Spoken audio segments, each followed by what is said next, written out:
God dag, jeg hedder Jakob Kirknes. Jeg underviser i geografi og fysik og geovidenskab på Roskilde Katedralskole, og jeg vil vise, hvordan jeg finder billeder, satellitbilleder, som eleverne kan arbejde med. Det er såkaldte multispektrale satellitbilleder, det vil sige, at de er optaget i mange forskellige bølgelængder, og det er ikke bare i rød, grøn og blå, som almindelige farvebilleder, som den slags, man kan finde på Google Earth for eksempel. Og det er godt, for eksempel er der også optaget i nærinfrarød, som man er godt at bruge, når man skal identificere vegetation på satellitbilleder. Ja, men jeg vil gerne finde ud af, hvor i verden jeg vil finde billeder fra, og det skal være fra et sted i Sydamerika, der hedder Rondonia, og som mine elever har arbejdet med. Nu sker der ikke helt det, jeg gerne ville have. Jeg zoomer lidt ind på Rondonia. Man skal zoome godt ind, fordi ellers får man alt for mange billeder. Så jeg vælger det område her, og så vil jeg gerne fortælle computeren, at det er her, den skal søge. Så jeg trykker på Use Map herover i søgefeltet. Sådan. Og så skal jeg finde ud af, hvilke satellitter jeg vil bruge. Og jeg har kun arbejdet med Landsat-satellitterne. Og der er noget her, der hedder Landsat-arkivet, og der kan man se, at der er nogle forskellige, og der er altså den nyeste, der hedder Landsat 8, og før den, så var der Landsat 7. Landsat 7 kom op i 1999, den gik desværre i stykker i 2003. Så jeg vil kun bruge billeder, der er fra mellem 99 og 2003. Og så vil jeg gerne have billeder fra den nye Landsat 8, som kom op i 2013. Ja. Det næste vi skal gøre, det er at se, om vi har nogle flere kriterier, vi gerne vil have opfyldt. Og man skal åbenbart lave kriterier for hver af de her to satellitter for sig. Så jeg starter med at lave kriterier for Landsat 7. Det er især den, der man skal gøre noget ved, fordi der er rigtig mange af de billeder, der ikke er blevet efterbehandlet, så vi kan bruge dem. Så derfor skal jeg herned, hvor der står datatype, og så skal jeg kun vælge de her, der hedder noget med L1. Fordi det er dem, som vi kan bruge. Og jeg tror, jeg holder kontrol inde og klikker på dem. Jeg vil selvfølgelig helst have billeder, der er taget om dagen. Og jeg vil gerne have billeder, hvor der er mindre end 10% skyer. Som jeg også vælger heroppe. Okay, og så kan jeg lige se, om jeg skal vælge nogle kriterier på Landsat 7 billederne.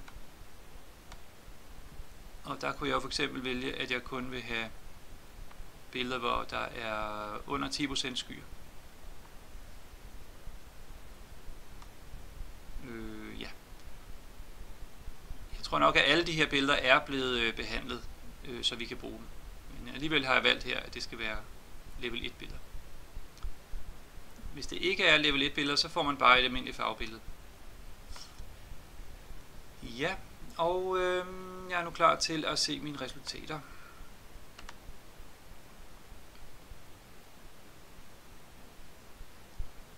Og det er altså opdelt i resultater fra Landsat 8 her.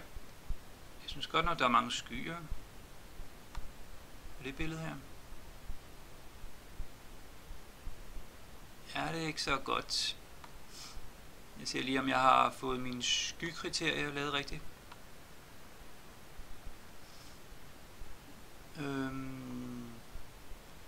Hvad er der sket? Jamen, der står jo her mindre end 10% skyer.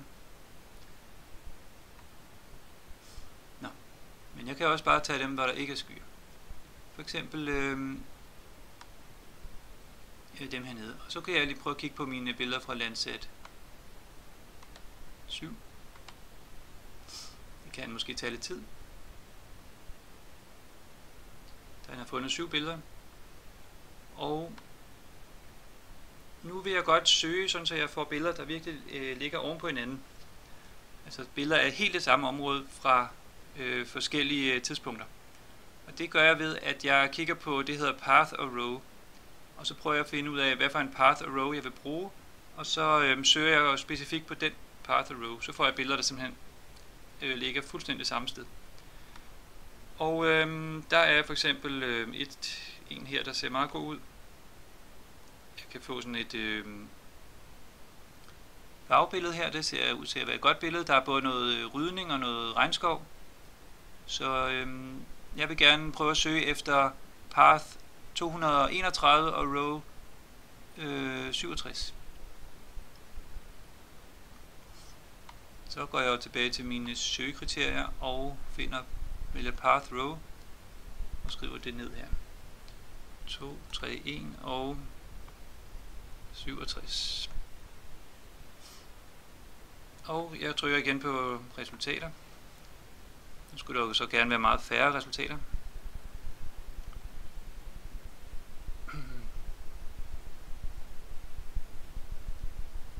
Ja. Det er ikke helt lykkedes her.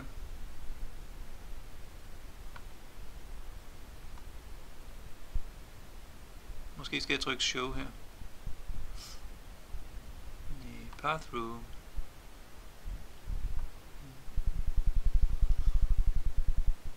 To, 3, 1 og 67.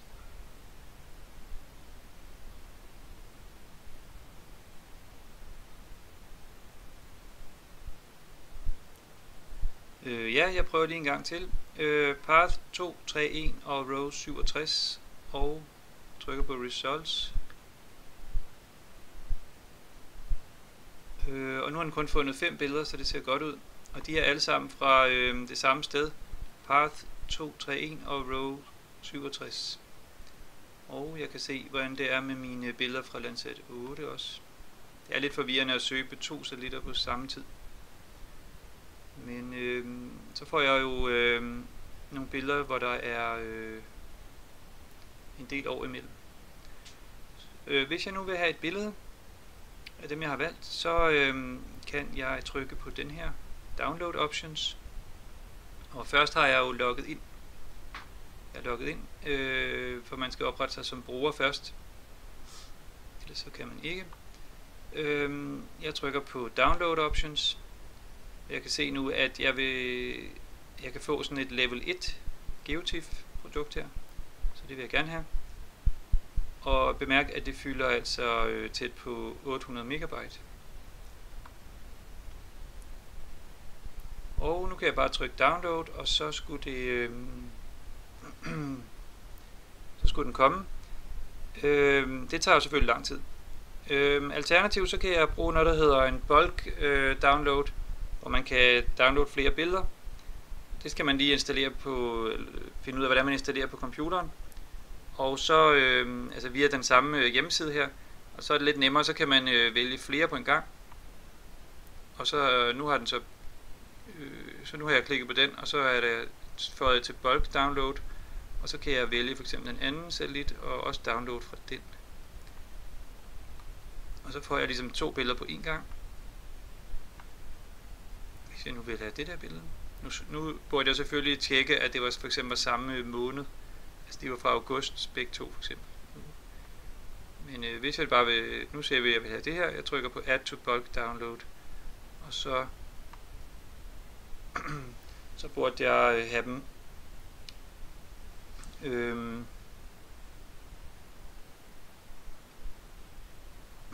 jeg ved ikke helt, om man skal have det her.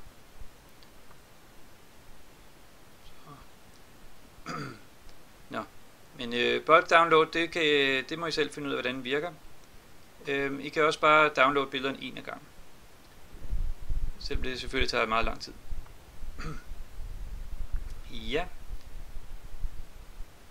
Når man så har ventet en hel del timer, så er ens billede kommet til computeren, og så skal man pakke det ud 2 gange. Det er pakket i sådan en slags zip-fil. Det kan godt være, at det er et andet program, man skal bruge en zip. Det kan jeg ikke rigtig huske. Lad os nu sige, at man så har pakket dem ud. Så er der de her billeder, som I ser her. Og der er det så sådan, at man kan... det her det er Landsat 8. Og den her navnet på filen, det fortæller alt muligt om, hvor det er, hvad det er for en path og row, tror jeg man får at vide. Og så får man at vide hvornår det er fra. Og på det her her står der så B1 og B2 og B3, det er båndene. Og man kan så prøve at finde en liste over, hvad båndene i Landsat 8-satellitten er for noget. Og jeg ved for eksempel, at B2 det er det blå i Landsat 8, og B3 er grøn, og B4 er rød, og jeg ved ikke, hvordan jeg gjorde det B5, men B5 er altså det nærinfrarøde i Landsat 8. I Landsat 7, der starter den med blå, grøn, rød, nærinfrarød. Så det skal man lige være opmærksom på. Ja, nu har vi så hentet vores billeder. Den oprindelige pakkede fil, man har hentet, den kan man godt slette igen på sin computer. Og hvis vi ikke skal bruge alle de her mere eksotiske bølgelængder, så kan man jo også slette dem. Og så kan man også med at gemme et blåt billede, et rødt med blåt, grønt og rødt og nærinfrarødt billede. Og man kan jo også omdøbe dem, sådan så at det er nemmere for eleverne. Kan man for eksempel kalde dem for blå, grøn, rød og en nier. For en nier står for nærinfrarød. Ja, så tror jeg slutter herfra. Den her del af øvelsen, altså det handlede om, hvordan man kunne downloade satellitbilleder. Man kunne jo for eksempel downloade billeder fra 2 forskellige år, og så kan man prøve at sammenligne den og se, om hvad der er sket med regnskoven. Hvor mange procent regnskov er der tilbage i de 2 forskellige år. Man kunne også bruge billeder fra forskellige årstider, hvis man vil identificere marker for eksempel, og se, hvad vokser der på markerne, så er det smart at have billeder fra forskellige årstider, fordi der er en bestemt mønster i, hvornår man for eksempel høster rapsmarker, og hvilke marker er grønne om vinteren, hvilke er ikke grønne og sådan noget. Så på den måde så kan det til sammen give et mønster om, hvad er der egentlig på de marker der.